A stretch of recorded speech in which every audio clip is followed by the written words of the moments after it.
ಯಡಿಯೂರಪ್ಪ ವಿರುದ್ಧ 1800 ಕೋಟಿ ಹಫ್ತಾ ನೀಡಿದ ಪ್ರಕರಣಕ್ಕೆ ಸಂಬಂಧಪಟ್ಟಂತೆ ಈಗಷ್ಟೇ ಯಡಿಯೂರಪ್ಪ ಅವರೇ ಸ್ವತಃ ರಿಯಾಕ್ಟ್ ಮಾಡ್ತಾ ಒಂದಷ್ಟು ವಿಚಾರಗಳನ್ನ ಪ್ರಸ್ತಾಪ ಮಾಡಿದ್ರು.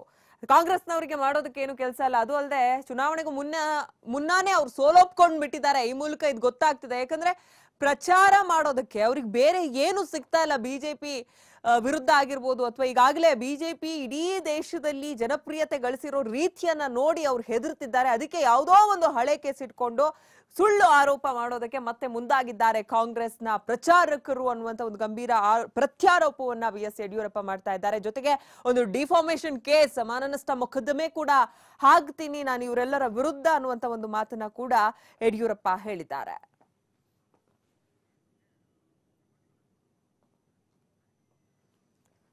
ಇನ್ನು ಇದೇ ವಿಚಾರವಾಗಿ ನಮ್ಮ ಪ್ರತಿನಿಧಿ ಪವನ್ ಮತ್ತಷ್ಟು ಮಾಹಿತಿಯನ್ನ ಕೊಡ್ತಾರೆ. ಪವನ್, ಯಡಿಯೂರಪ್ಪ ಏನೋ ಇದನ್ನ ಸರಾಸಗಟಾಗಿ ತಳ್ಳಿ ಹಾಕಿದ್ದಾರೆ. ಮತ್ತೊಂದು ವಿಚಾರ ಅವ್ರು ಹೇಳ್ತಾ ಇದ್ದಾರೆ, ಪ್ರಚಾರ ಮಾಡೋದಕ್ಕೆ ಕಾಂಗ್ರೆಸ್ ಪರವಾಗಿ ಏನೂ ಸಿಗ್ತಾ ಇಲ್ಲ.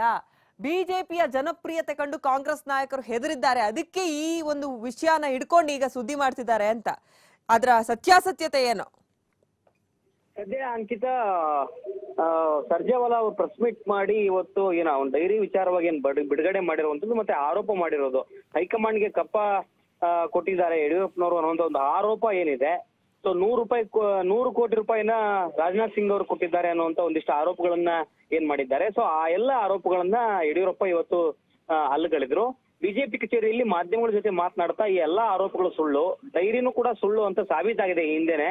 ಆದ್ರೆ ಚುನಾವಣೆ ಸಂದರ್ಭದಲ್ಲಿ ಇದ್ರ ಬಗ್ಗೆ ಅಂದ್ರೆ ಬಿಜೆಪಿಯವ್ರ ವಿರುದ್ಧ ಮಾತನಾಡ್ಲಿಕ್ಕೆ ಯಾವುದೇ ವಿಚಾರ ಇಲ್ಲ ಅನ್ನೋ ಕಾರಣಕ್ಕೆ ಈ ರೀತಿಯಾದಂತಹ ಆರೋಪಗಳನ್ನ ಮಾಡ್ತಾ ಇದ್ದಾರೆ. ಡೈರಿನೂ ಕೂಡ ಸುಳ್ಳು ಅದು.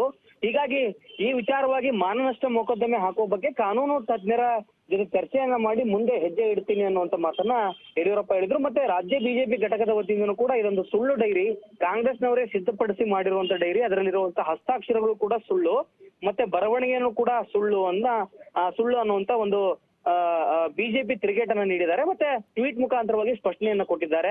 ಒಟ್ಟಾರೆಗೆ ಚುನಾವಣೆ ಸಂದರ್ಭದಲ್ಲಿ ಈ ರೀತಿಯಂತ ರಾಜಕೀಯ ಮತ್ತೆ ಆರೋಪಗಳನ್ನು ಮಾಡುವಂತದ್ದು ಸಹಜ. ಹೀಗಾಗಿ ಈ ಡೈರಿ ವಿಚಾರವಾಗಿ ಏನು ಆರೋಪವನ್ನ ತಮ್ಮ ಮೇಲೆ ಬಂದಂತ ಆರೋಪವನ್ನು ಯಡಿಯೂರಪ್ಪ ಸದ್ಯ ತಿರಸ್ಕಾರ ಮಾಡಿದ್ದಾರೆ. ಅದಕ್ಕೆ ಸಂಬಂಧಪಟ್ಟಂತೆ ಕಾನೂನು ತಜ್ಞರ ಜೊತೆ ಸಲಹೆಯನ್ನ ಪಡೆದು ಮುಂದೆ ಮಾನನಷ್ಟ ಮೊಕದ್ದಮೆಯನ್ನು ಕೂಡ ಹಾಕಬಹುದಾಗಿದೆ ಅಂಕಿತಾ. ಇನ್ನು ಇಷ್ಟು ದಿನ ರಫೇಲ್ ಯುದ್ಧ ವಿಮಾನ ಖರೀದಿ ವಿಚಾರ ಆಗಿರ್ಬೋದು, ಒಂದಷ್ಟು ಬೇರೆ ಬೇರೆ ವಿಚಾರ ಇಟ್ಕೊಂಡು ಕಾಂಗ್ರೆಸ್ ಕೇಂದ್ರ ನಾಯಕರು ಬಿಜೆಪಿ ವಿರುದ್ಧ ಆರೋಪ ಮಾಡ್ತಾ ಇದ್ರು. ಅಷ್ಟೆಲ್ಲ ದಿನ ಹಾಗಾದ್ರೆ ಈ ಡೈರಿ ವಿಚಾರ ಎಲ್ಲಿ ಮಾಯ ಆಗಿತ್ತು, ಈಗ ಯಾಕೆ ತೆಗೆದಿದ್ದಾರೆ ಹಾಗಾದ್ರೆ? ಅಂಕಿತ, ಈಗ ಎಲೆಕ್ಷನ್ ಹತ್ರಕ್ಕೆ ಇದ್ದಂತ ಸಂದರ್ಭದಲ್ಲಿ, ಎಲೆಕ್ಷನ್ ಇನ್ನೇನು ಕೆಲವೇ ದಿನಗಳಿರುವಂತ ಸಂದರ್ಭದಲ್ಲಿ ಇದೊಂದು ಅಜೆಂಡಾವನ್ನ ಮಾಡ್ಕೊಂಡು ಅಂದ್ರೆ ಈ ರೀತಿಯಾದಂತಹ ಆರೋಪಗಳನ್ನ ಮಾಡೋ ಮುಖಾಂತರವಾಗಿ ಬಿಜೆಪಿಯನ್ನ ಇಕ್ಕಟ್ಟಿಗೆ ಸಿಲುಕಿಸಬೇಕು ಮತ್ತೆ ಮುಜುಗರ ಉಂಟು ಮಾಡಬೇಕು ಬಿಜೆಪಿ ನಾಯಕರಿಗೆ ಅನ್ನುವಂತ ನಿಟ್ಟಿನಲ್ಲಿ. ಅಂದ್ರೆ ರಫೇಲ್ ನ ವಿಚಾರವನ್ನು ಇಟ್ಕೊಂಡು ಕೂಡ ಸಾಕಷ್ಟು ಆರೋಪ ಪ್ರತ್ಯಾರೋಪಗಳು ಕೇಳಿ ಬಂದವು. ಕಾಂಗ್ರೆಸ್ ಆರೋಪ ಮಾಡ್ತಾ ಇತ್ತು, ಕೋರ್ಟ್ ಕೂಡ ಅಲ್ಲಗಳಿತ್ತು. ಹೀಗಾಗಿ ಎಲ್ಲ ವಿಚಾರಗಳನ್ನ ನೋಡೋದಾದ್ರೆ ಇದು ಆರೋಪ ಮತ್ತು ಪ್ರತ್ಯಾರೋಪಗಳಿಗೆ ಸೀಮಿತವಾಗ್ತಾ ಇದೆ ಹೊರತು ಯಾವುದೇ ಸತ್ಯಾಸತ್ಯತೆ ಹೊರಗೆ ಬರ್ತಾ ಇಲ್ಲ. ಈಗ ಒಂದು ಸಹಜ ಒಂದು ಗಿಮಿಕ್ ಅನ್ನಾಗಿ ಯೂಸ್ ಮಾಡ್ತಾರೆ ರಾಜಕಾರಣಿಗಳು. ಅದೇ ರೀತಿಯಿಂದ ಪ್ರಯತ್ನವನ್ನ ಇವತ್ತು ಕೂಡ ಸರ್ಜೇವಾಲಾ ಅವರು ಮಾಡಿದ್ದಾರೆ ಅನ್ನುವಂತ ಮಾತುಗಳು ಈಗ ರಾಜಕೀಯ ವಲಯದಲ್ಲಿ ಕೇಳಿ ಬರ್ತಾ ಇರೋದು ಅಂಕಿತಾ.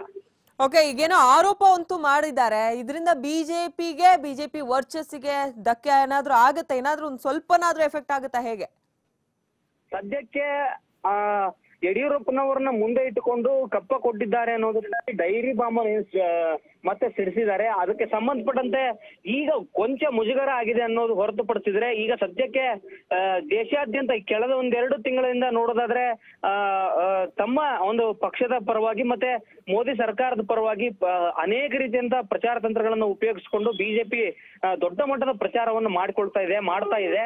ರಾಜ್ಯದಲ್ಲೂ ಕೂಡ ಅದು ಮುಂದುವರೆದಿದೆ. ಇಂಥ ಸಂದರ್ಭದಲ್ಲಿ ರಾಜ್ಯ ನಾಯಕರಿಗೆ ಒಂದಿಷ್ಟು ಮುಜುಗರ ಆಗಿದೆ ಅನ್ನೋದು ಹೊರತುಪಡಿಸಿದ್ರೆ ಇದು ಇಲ್ಲಿ ಅಂದ್ರೆ ಎಂತ ಸಂದರ್ಭದಲ್ಲೂ ಕೂಡ ಆರೋಪ ಪ್ರತ್ಯಾರೋಪಗಳನ್ನ ಮಾಡ್ತಾರೆ.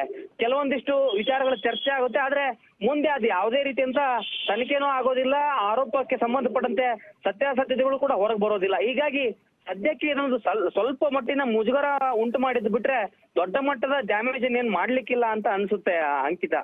ಓಕೆ, ಧನ್ಯವಾದ ಪವನ್ ತಮ್ಮೆಲ್ಲ ಮಾಹಿತಿ.